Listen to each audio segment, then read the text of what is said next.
Hey everybody, welcome to another episode of The Bitter Pill. So, today I wanted to see if I can do a brief video for a change. It's really hard for me to not be really verbose, so I'm going to try for under 10 minutes today because I just wanted to talk about a very straightforward topic. And that is, what do Americans think about the transgender issue, according to a recent opinion poll? And this poll was done by the Washington Post, um, which has as its motto, democracy dies in darkness. But if you know anything about the mainstream media in the U.S., you know that they try to keep us in the dark about an awful lot of things, either by omitting information or spinning it in uh, some way or another. Um, and so take a look at what they try to do here. Uh, so let me find my finder. Here's how the article about their poll comes up on Google search. The article's titled "Anti-Trans Laws." Wait, let me see if I. Oh, yes, I did. Is it not showing up? All right. Never mind. Well, just take my word for it. The article is titled, according to Google search, "Anti-Trans Laws Backed by GOP Find Support" in Washington Post. And so here's what the article says.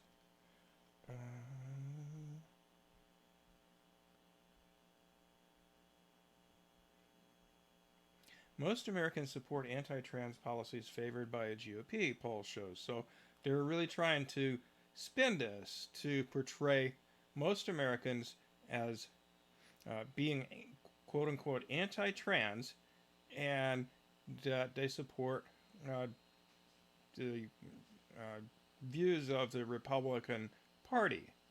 So they're trying to say, oh, most Americans are anti-trans and right-wing, or something to that effect. But let's look at what the poll actually found. Clear majorities of Americans support restrictions affecting transgender children.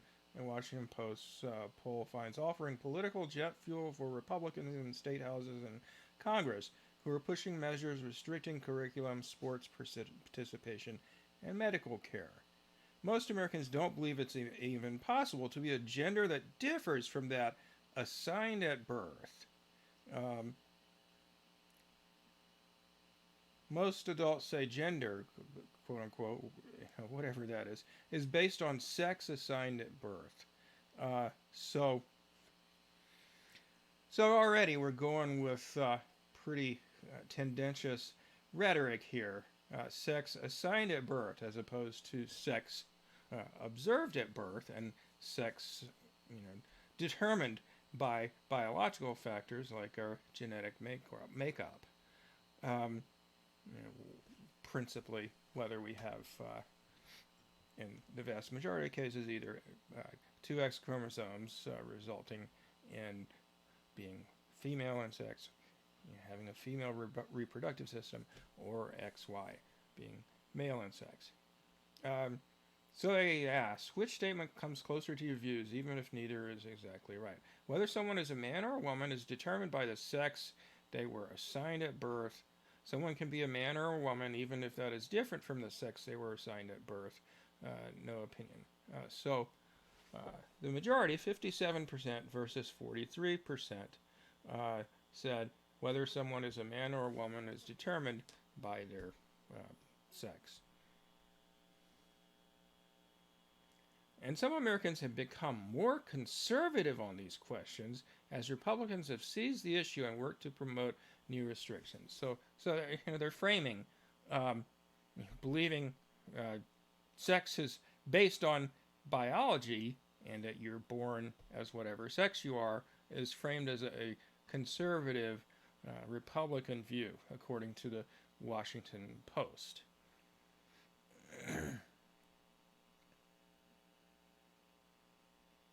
Even among young adults who are the most accepting of trans identity, about half said in the post KFF poll um, that a person's gender is determined by their sex at birth.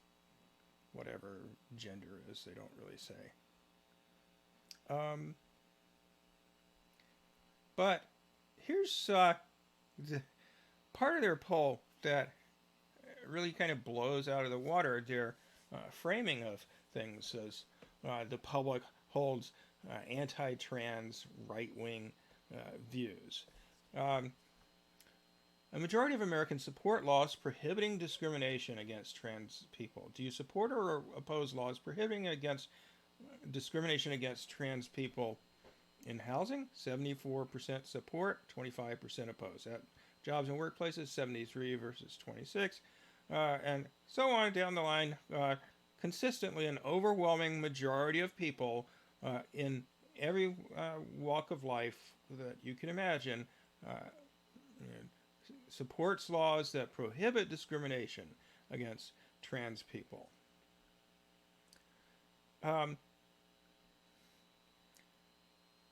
However, when we look at the hot button issues that are very much emphasized in this debate, we see different sorts of opinions. Sports. More than 6 in 10 adults in the post-KFF poll said trans girls and women, that is, males who identify as women or girls, is what that means, in case you're wondering what the logo of what the lingo that the Post is using means. More than 6 in 10 adults said trans girls and women should not be allowed to compete in girls' and women's sports, including professional, college, high school, and youth levels.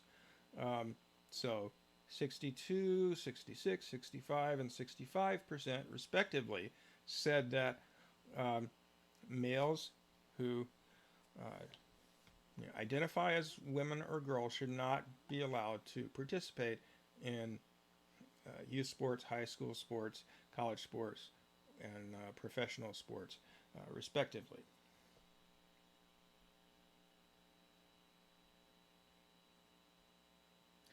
In that vein, they go on to say 21 states have passed laws that bar transgender athletes from participating in sports that do not match their sex assigned at birth. Well, that's not exactly true, because all of the laws specifically say males cannot participate in sports for women and girls. They don't say anything about whether females can participate in boys or men's sports. So a woman, for example, who identifies as a man and wants to play in a men's basketball league, in most cases they're not prohibited from doing so. There have actually been cases where, for example, girls who enjoyed wrestling have joined boys wrestling teams in high schools because there wasn't a girls wrestling team. That was allowed. And in April, the GOP-controlled U.S. House approved changes to civil rights law that amount to a national ban, arguing that trans women's biology gives them an unfair advantage. And we see in the case of, for instance, Leah Thomas, the trans swimmer who swam for 3 years on the University of Pennsylvania men's swim team and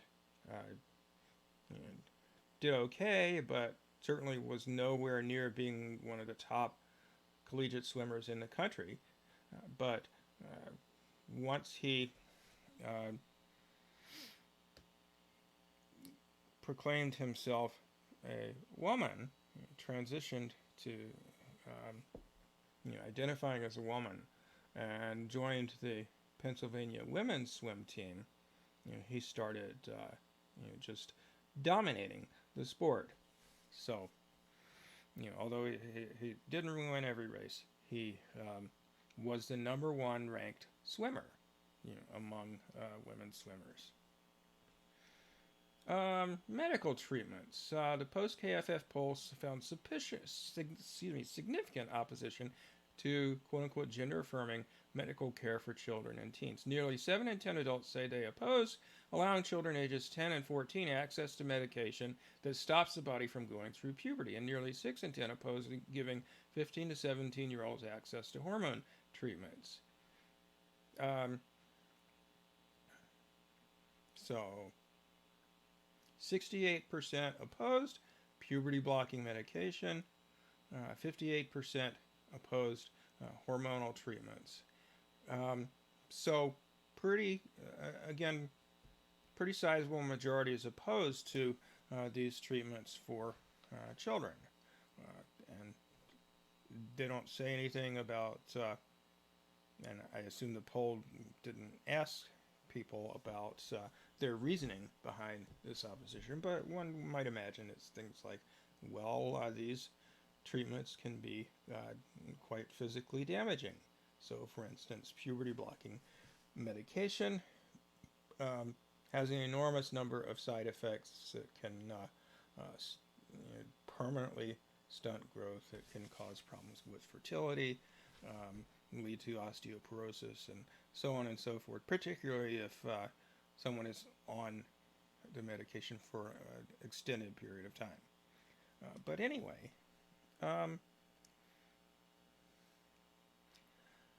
most Americans also say it is inappropriate for teachers to discuss trans identity in elementary schools. Do you think it is appropriate or inappropriate for teachers to discuss trans identity in public schools with students in kindergarten to third grade? 77% say inappropriate. And then, it drops down and they say, with high school students, majority say it's okay to discuss these issues. So,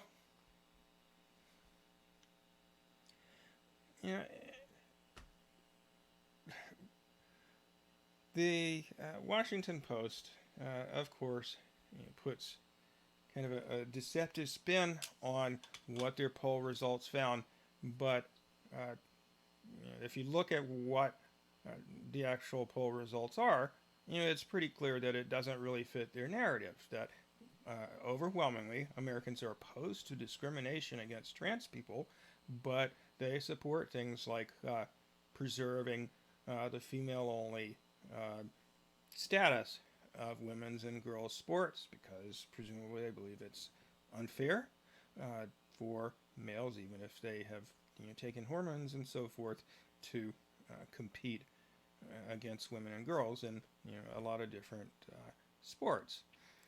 And they also, for whatever reason, don't think we should be giving puberty blockers and hormones to children, to minors. And so, again, I don't think you can frame this as a right-wing versus left-wing, liberal versus conservative issue. I mean, you can about actual discrimination in terms of things like housing and employment and so forth, but as the poll shows, very few people are in favor of that sort of discrimination. What they do favor is limits on who can participate in sports and who can receive so-called gender-affirming treatments. Okay, well, I didn't make it under 10 minutes, but I guess for me, this is pretty good, 12 minutes. So I will leave it there, and I will see you next time.